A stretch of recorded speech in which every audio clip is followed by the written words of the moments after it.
నమస్తే. గత కొంతకాలంగా అటు సాయి భక్తులు, ఇటు హిందుత్వవాదుల నడుమ నెలకొన్న వివాదము, ఘర్షణలు, కేసులు, విమర్శలు, అలాగే ఈ సమస్యకు పరిష్కార మార్గాలు ఏమన్నా ఉన్నాయా అనే విషయాలన్నింటినీ కలిపి ఒక క్లియర్ కట్ విశ్లేషణ ఈ వీడియో.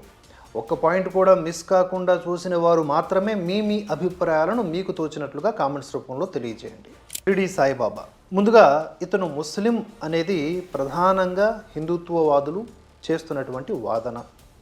దానికి ఆధారం సచ్చరిత్ర, మరికొన్ని పబ్లిక్ డాక్యుమెంట్స్. ఉదాహరణకు సాయినాథ్ ప్రభ అనే 1918 నాటి మ్యాగజైన్ పేజీని ఒకసారి చూడండి. ఇందులో మనకి కలెక్టర్ ఆర్డర్ కనిపిస్తుంది. అందులో అతను ఎవరు? షిరిడి సాయిబాబా మహమ్మదీయుడు అని స్పష్టంగా పేర్కొనడం మనం చూడొచ్చు.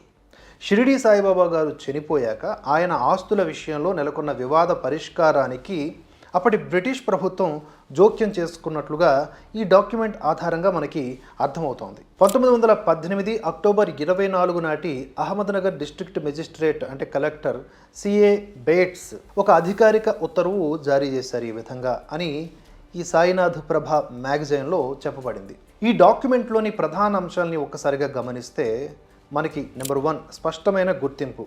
కలెక్టర్ తన ఉత్తర్వులో మొదటి వాక్యములోనే the deceased was a Mohammedan of unknown origin అని పేర్కొన్నారు. అంటే షిరిడి సాయిబాబా గారి గురించి. మరణించిన వ్యక్తి బాబా అజ్ఞాత మూలాలు కలిగినటువంటి ఒక మహమ్మదీయుడు అని ప్రభుత్వం అధికారికంగా, అంటే అప్పటి బ్రిటిష్ ప్రభుత్వం అధికారికంగా రికార్డు చేసింది. నెంబర్ 2 అంతిమ సంస్కారాలు. బాబా పార్థివ దేహాన్ని ఖననం చేసే విషయంలో వివాదం తలెత్తినప్పుడు ఆయనను మొహమ్మదీన్ రైట్స్ అంటే ముస్లిం ఆచారాల ప్రకారమే ఖననం చేసినట్లుగా కూడా ఈ పత్రం స్పష్టం చేస్తోంది. నెంబర్ 3 భక్తుల తీరు. హిందువులు ముస్లింలు ఇద్దరూ కూడా ఆయన్ను పూజించేవారని చెబుతూనే చట్టపరంగా ఆయన నేపథ్యం ముస్లిం అని ఆనాటి రికార్డులు వెల్లడిస్తూ ఉన్నాయి. అంతేకాదు ఈ డాక్యుమెంట్లో మరో ఆసక్తికరమైన విషయాన్ని మనం గమనించవచ్చు. బాబా మరణానంతరం ఆయన సమాధి వద్ద పూజలు నిర్వహించడానికి, క్షేత్రాన్ని నిర్వహించడానికి ఒక కమిటీ ఏర్పడింది. ఆ కమిటీ గురించి కలెక్టర్ ఆర్డర్లో ఏముందంటే, it consists of a number of Hindu gentlemen of high position and 1 Mohammedan. అంటే ఆ మొట్టమొదటి కమిటీలో ఉన్నత పదవుల్లో ఉన్నటువంటి హిందూ పెద్దలతో పాటుగా ఒక ముస్లిం వ్యక్తి కూడా సభ్యుడిగా ఉన్నాడు. దీని అర్థం ఏమిటి? ఆ రోజుల్లో బాబా వారసత్వాన్ని పంచుకోవడంలో లేదా నిర్వహించడంలో ముస్లింలకు కూడా భాగస్వామ్యం ఉండేది అని, అది అధికారికంగా అంగీకరించబడింది అని ఈ పత్రం నిరూపిస్తోంది. ఇక ఈ డాక్యుమెంట్ ఎలా వచ్చింది అంటే, సాయిబాబా భక్తుల్లో కొంతమంది దీన్ని తీసుకొచ్చారు బయటికి. అయితే దాన్ని కాస్త నిశితముగా పరిశీలిస్తే మనకి గోచరమైనటువంటి విషయాలన్నమాట ఇవన్నీ. అంతా బాబా గారి దయ అన్నట్లు. అలానే సాయిబాబా ముస్లిం అనడానికి మరిన్ని ఆధారాలు ఆయన అల్లా మాలిక్ నామస్మరణ, అలానే ఆయనకి సుంతి చేయబడి ఉంది అనే మాట, ముస్లిం భక్తులతో ఒకలాగా హిందూ భక్తులతో మరొకలాగా వ్యవహరించిన తీరు, ఇక ఆయన మూలాలపై వినిపించినటువంటి విభిన్న కథనాలు. సాయి అనే పదం పర్షియన్ వర్డ్ అని, ఇతను ఆఫ్ఘనిస్తాన్ నుంచి వలస వచ్చారని కొందరు అంటూ ఉంటే, కాదు, సాయి పుట్టింది బ్రాహ్మణులకే, షిరిడి దగ్గరలో పత్రి అనే గ్రామంలో అని మరికొందరు అంటారు. ఈ విషయంలో కోర్టులో కూడా ఫైట్ అయింది, జరుగుతోంది అని తెలుస్తోంది. పత్రి గ్రామస్తులు వర్సెస్ షిరిడి సంస్థాన్ నడుమ వాదనలు జరిగాయట. సాయిబాబా ముస్లిం కాదు, హిందూ కాదు, అతను ఒక మిస్టిక్ యోగి, అతని జన్మము ఎక్కడా అనేది ఆధారాలు లేని మాట, పత్రి గ్రామంలో పుట్టారతను అనడం అబద్ధం, బాబాకి షిరిడీకి తప్ప బాబాకి మరే ఇతర గ్రామానికి సంబంధం లేదు అని షిరిడి సంస్థాన్ వాదనలు వినిపించింది అని చెబుతారు. వాస్తవాలు ఇంకా పరిశీలించాల్సి ఉంది. అలానే బాబా పైన చాలామంది చాలా పుస్తకాలు రాశారు. అందులో ప్రధానంగా ఎక్కిరాల భరద్వాజ అనే వ్యక్తి ఉన్నాడు కదా, ఆయన రాసినటువంటి పుస్తకాలు ఉన్నాయి. వీటినే ప్రమాణంగా చూపించి పత్రి గ్రామానికి సంబంధించిన వాళ్ళు కోర్టులో వాదించారట. అయితే షిరిడి సంస్థాన్ చెప్పిన మాట ఒకటే, మేము ప్రచురించిన సాయి సచ్చరిత్ర తప్ప బాబా విషయంలో మరేది ప్రామాణికం కాదు. కొందరు అతిశయోక్తితో పైత్యం పాళ్ళు ఎక్కువై కూడా ఏదేదో రాసేస్తూ ఉంటారు, అది బాబాకి సంబంధం లేదు. అలా ఆ ఒరిజినల్ సాయి సచ్చరిత్ర ఏదైతే ఉందో అది కూడా షిరిడి సంస్థాన్ నుంచి ముందుగా 700 పేజీల పైచిలకు పుస్తకం వచ్చింది. తర్వాత 400 పేజీలకు దాన్ని కుదించారు. దానికి గల కారణాలు ఇప్పటికీ తెలియదు.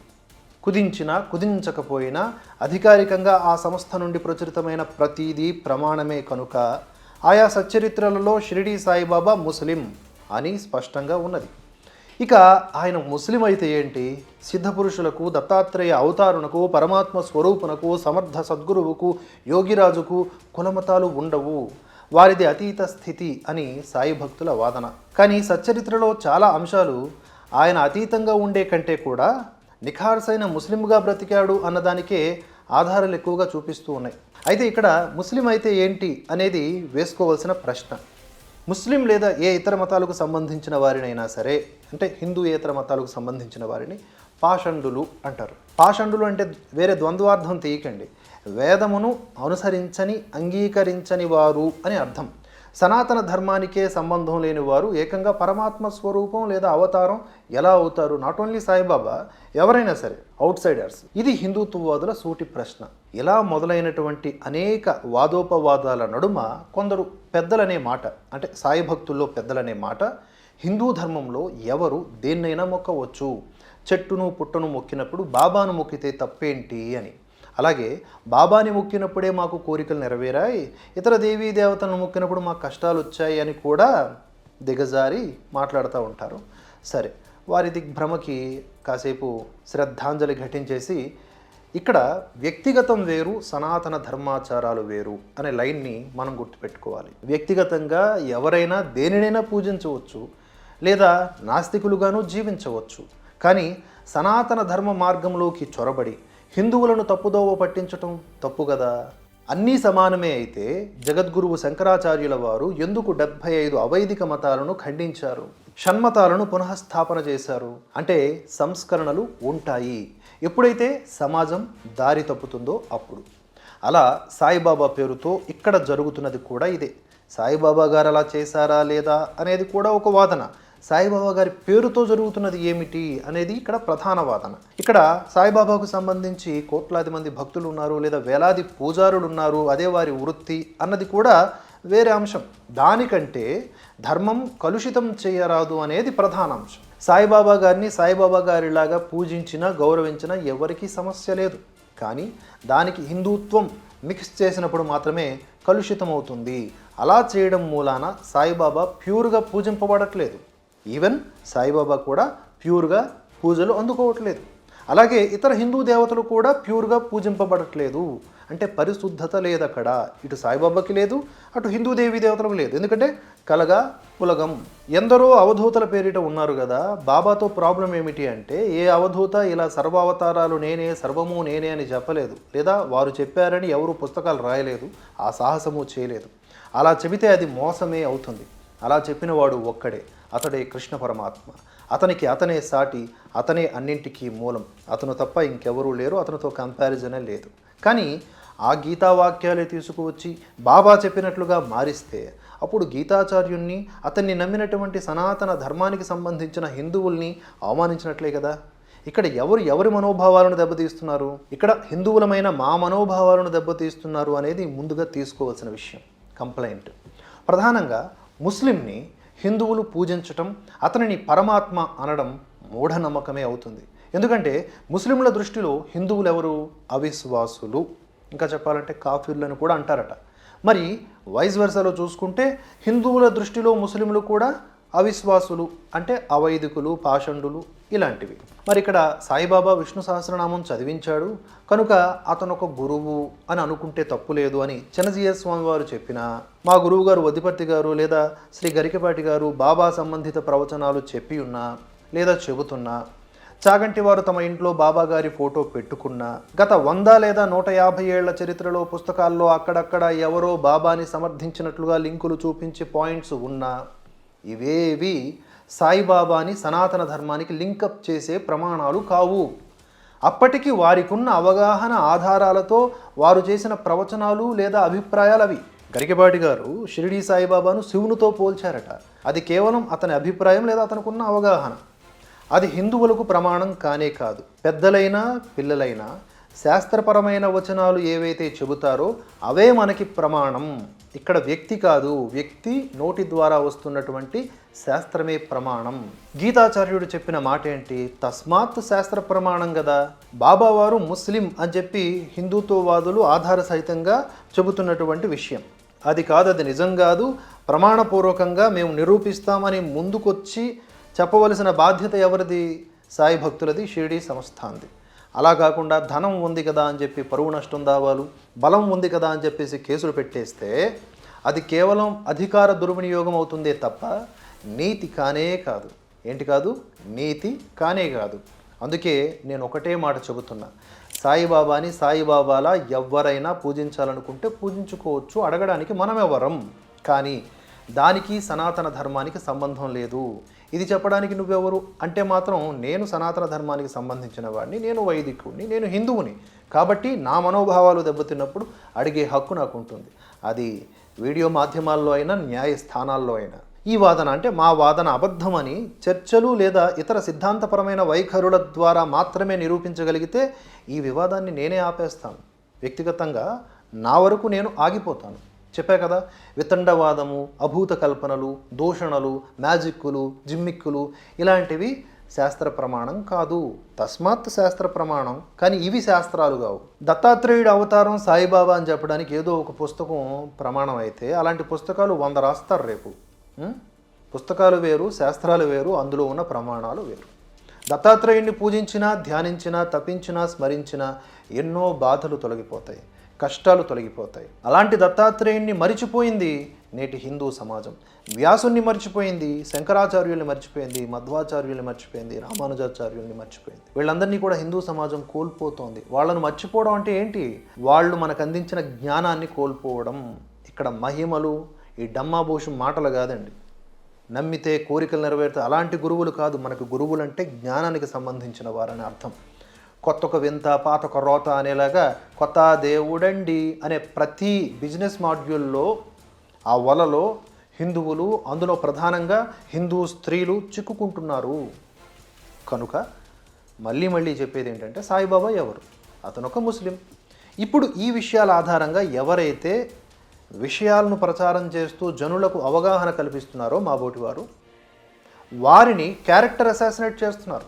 ఇప్పుడు ఈ భరద్వాజ గోత్రికుడు, కాళింగ కులము, బీసీఏ సామాజిక వర్గానికి చెందినటువంటి దువ్వాడ శివప్రసాద్ చౌదరి అనే నామధేయుడిని వ్యక్తిగతంగా టార్గెట్ చేసి వాడిది వాడది అని వాగితే బాబా దేవుడు అయిపోతాడో చెప్పండి? బాబా అలా దేవుడు అవుతాడు అనుకుంటే ఇష్టం వచ్చినట్లుగా తిట్టుకోండి.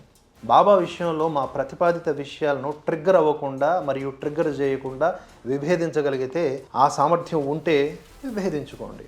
ఇప్పుడు కొంతమంది పేరులో చెడ్డ అని ఉంటుంది. అంత మాత్రాన వాళ్ళందరూ చెడ్డవాళ్ళు అయిపోతారా? పేరులోనే ఏముందులేండి, అది పక్కన పెడితే ఇప్పుడు ఎందుకు నా పూర్తి పేరు, కులం అవన్నీ చెప్పానంటే కొంతమంది ఏదో కన్ఫ్యూజ్ అవుతున్నారు, క్లారిటీ ఇద్దామని. మరీ అంత అవసరమో అనుకుంటే కామెంట్స్ చేయండి, పూర్తిగా నా బయోడేటాని ఒక వీడియో రూపంలో చెప్తాను. ఇక పాయింట్కి వద్దాం. ఇప్పుడు పెద్దలు సామవేదం షణ్ముఖ శర్మ గారు కూడా బాబా గారిని ఎక్కడా తక్కువ చేయకుండా బాబా గారి పేరుతో ఉన్నటువంటి విపరీతములను ఖండించారు. అంతే, వెంటనే వారిని టార్గెట్ చేయడానికి గోతికాడి నక్కలన్నీ ఒకటైపోయాయి. శూర్పణఖలు, కాలవలు, పిచ్చి సునకాలు కలిసి కంటెంట్ని చేరవేసుకుంటున్నాయి, ఫార్వర్డ్ చేసుకుంటున్నాయి. అనయా అనయా తమ్ముడు తమ్ముడు అని ఫార్వర్డ్ చేసుకుంటున్నాయి. వీళ్ళని నేను జాంబీలు అంటానులేండి. వీళ్ళకి ఏ సంప్రదాయాలకి సంబంధం ఉండదు. వీళ్ళదొక విపరీత పోకడ. వీళ్ళకు పొద్దున్న లేస్తే ప్రవచనకారుల్ని తిట్టాలి, ఎవరినన్నా విభేదించవచ్చు, ఎవరినన్నా విమర్శించవచ్చు. కానీ వీళ్ళది దూషణ, ఒక రకమైన ఏహ్య భావన, వీళ్ళ ఒక పిచ్చి. కనుక ఈ కాలవలందరికీ కలిపి ప్రత్యేకించి ఇంకో వీడియోలో సమాధానం చెప్తా. కానీ ఒక్క లైన్, ఈ కాలవ లాంటోడు ఏమంటాడంటే టీటీడీ ఛానల్లో శివుడి అభిషేకాన్ని చూపించారు, ఎంతటి అపచారం అని. అరే సుంఠ, నేను మిమ్మల్ని అస్సలు పట్టించుకోకూడదు అని ఆగిపోతున్నా. శివుని అభిషేకం విజువల్ వస్తేనే ఏదో దోషం అన్నట్లుగా వాంతులు చేసుకుంటున్నావే, మరి సాయిబాబా పేరుతో జరుగుతున్న కలుషితాన్ని ఎందుకురా ఆపలేకపోతున్నారు? శంకర పీఠాలను, శంకర పరంపరను పిచ్చి పిచ్చిగా దూషిస్తూ పోస్టులు పెట్టే మీరు బాబా గురించి ఏం మాట్లాడారు ఇంతవరకు? ఎంత మాట్లాడారు? ఒక్క కేసు పడంగానే దండం పెట్టి అస్సాం అనేశారు. ఎవరు? మీ బోటి వారు, తెలుసు కదా ఎవరో. అదే మేము జైలుకైనా పోతాం కానీ వెనకడుగు వేయం. మళ్ళీ చెప్తున్నా, జైలుకైనా పోతాం. ఎందుకంటే అవతలి వాళ్ళు అన్ని విధాలుగా బలంగా ఉన్నవాళ్ళు, డబ్బు పరంగా, అధికారం పరంగా, న్యాయస్థానాల్లో కూడా వాళ్ళు బలవంతులే. కానీ సత్యమేవ జయతే, దీనికి మించినటువంటి బలం, ఇది నమ్ముకున్న వాడి బలం దేన్నైనా ఎదిరించగలదు. అది నా కాన్ఫిడెన్స్. ఇక ఈ గుంట నక్కలన్నీ కూడా అవైదికాన్ని ఖండించినటువంటి సామవేదం వారిని నోటికొచ్చింది కూస్తున్నారు. అరే మీకు చేత కాదు, ఉం? చేతనైన వారిని చూసి ఇలా ఏడ్పులు, సిగ్గుండాలిరా మీకు. మీ బతుకంతా కన్నీటి మురికి కాల్వలే. ఇంకో మాట, ఒకప్పుడు బాబాను విశ్వసించి ప్రచారం చేసి ప్రవచనాలు చేసి ఇప్పుడు దాని విషయంలో నిజం తెలుసుకొని మాట్లాడితే అప్పుడు అలా ఎందుకు చెప్పారు, ఇప్పుడు ఇలా ఎందుకు చెబుతున్నారు అని అంటారేంటి? ఇప్పటికే 3 తరాల జీవితకాలపు లేట్ అయింది ఈ విషయాన్ని బయటకు చెప్పడానికి. ఇప్పుడన్నా చెబుతుంటే స్వాగతించాలి కానీ వ్యాధి సోకిన వారిలా అలా అరుస్తారేంటారు బాబు. మరి ఇప్పుడు ప్రధానంగా మరొక విషయం ఏమిటి అంటే, సాయిబాబాను చాలామంది విశ్వసిస్తున్నారు కదా, మరి వారి పరిస్థితి ఏంటి? ఎవరెవరినన్నా పూజించుకోవచ్చు, అది వారి ఇష్టం అని చెప్పాము కదా. కానీ శాస్త్రం ఏంటి అనేది తెలుసుకుని వ్యవహరించాలి అనేది మరొక ముఖ్యమైన నిబంధన. రూల్స్కి విరుద్ధంగా వెళితే ఏ రంగంలో అయినా ఎవడైనా ఏమవుతాడు? డిస్మిసో, డిబారో లేదా పూర్తిగా పోతాడు. ఆ రూల్ బుక్ మన శాస్త్రాలు, ఆగమాలు, పూజా విధానాలు, పెద్దలు చెప్పిన విషయాలు, ఆచారాలు అనాదిగా మనకు వస్తున్నాయి. ఎవరు పూజార్హులు ఎవరు కాదు అనేది తెలుసుకోవాలి. విశిష్టాద్వైత, ద్వైత, అద్వైత తత్వాల మీద అధ్యయనం చేసుకోవాలి. అంతేగాని మహిమలు, గోచి, ఎంగిలి, జింగిడి అంటే మిగిలేది వ్యర్థం మాత్రమే. ఇలా బాబా విషయంలో నెలకొన్న అనేక సందేహాలని, బాబా మందిరాలలో జరుగుతున్న అవైదికాల్ని ప్రశ్నిస్తే వాటిని విచారించి తగు రీతిలో దిశానిర్దేశాలు జారీ చేయాల్సినటువంటి షిరిడీ సంస్థాన్ ప్రతిసారి కూడా కేసులతో బెదిరించడం ఎంతవరకు సబబు? ఇక కొంతమంది సాయి భక్తులు ఏమంటున్నారు, మరి ఇంతమంది సాయి మందిర పూజారుల సంగతి ఏమిటి? వాళ్ళందరూ బ్రాహ్మణులే కదా, ఇప్పుడు బ్రాహ్మణుల పొట్టకొట్టేస్తారా అంటే, నా వరకు పర్సనల్ ఒపీనియన్, బ్రాహ్మణులు అంటే కేవలం పుట్టుక ఒక్కటే డిసైడ్ చేయదు. పుట్టుక తర్వాత ఆచరించేటటువంటి, బోధించేటటువంటి విషయాల మీద కూడా డిపెండ్ అయి ఉంటుంది. అది కూడా ఒక వీడియోలో చెప్తాను. సరే, ఈ పూజారుల సంగతి ఏమిటి అంటే, బాబా మందిరాలను సంస్కరించుకోవడమే. ఇప్పుడు షిరిడీ సంస్థాన్ దిశానిర్దేశంలో ఇక్కడ హిందూ పెద్దలు చెప్పినటువంటి విషయాల్ని పరిగణలోకి తీసుకున్న తర్వాత వాటిని వివిధ బాబా మందిరాల్లో అప్లై చేయటమే. ప్రధానంగా మాబోటి వారికి ఏం కావాలి? అన్ని ఆలయాల్లో ఇంక్లూడింగ్ సాయిబాబా మందిరాల్లో కూడా హిందుత్వ ప్రచారం జరగాలి. సెక్యులర్ చిహ్నాలు తీసేయాలి. అన్యమత దేవుళ్ళ గీతాలు ఆపాలి లేదా బొమ్మలు తీసేయాలి. హరిహర నామ సంకీర్తనలతో మారు మోగిపోవాలి. బాబాని బాబాలా పూజించుకోవాలి. అక్కడున్న హిందూ దేవీ దేవతలకు తప్పుదు అంటే ఉంచండి, ఉంచితే వాటికి సముచిత స్థానాలు ఇవ్వండి. మన దేవీ దేవతల కిందనే ఏ బాబాలైనా, ముఖ్యంగా అన్యమతాల నుండి వచ్చిన బాబాలు, ఇలాంటి సంస్కరణలతో కొనసాగించుకోండి. ఎవరు వద్దంటారు? కొందరు అంటారు శంకరుల విగ్రహం ముందు కూడా శివుడికి అభిషేకిస్తారు, ఆయనకు అభిషేకించిన జలాలు కూడా శివుడికి తాగుతూ ఉంటాయి, ఇట్లా మాట్లాడుతూ ఉంటారు. అంటే బాబాని వెనకేసుకు రావడానికి శంకరులను కూడా అనేస్తారన్నమాట. శంకరులు కానీ, రామానుజులు కానీ, మధ్వాచార్యుల వారు కానీ సనాతన ధర్మంలో గురువులయ్యా. వారు చెప్పింది వేదముల ఆధారంగా మాత్రమే. వీటికి సంబంధించి అలానే నాథ సంప్రదాయం గురించి కూడా మరొక ఆసక్తికరమైన వీడియో తరువాత రోజుల్లో వస్తుంది. అస్సలు మిస్ కాకండి. ఇప్పటికైతే ఈ వీడియో ఇంతటితో ముగిస్తున్నాను. సాయిబాబా వివాదం పరిష్కారం కావాలంటే చర్చలు జరగాలి, దూషణలు, ద్వేషపు మాటలు కాదు. అలా జరిగిన నాడే అందరికీ శుభం కలుగుతుంది. జై హింద్, జై భారత్.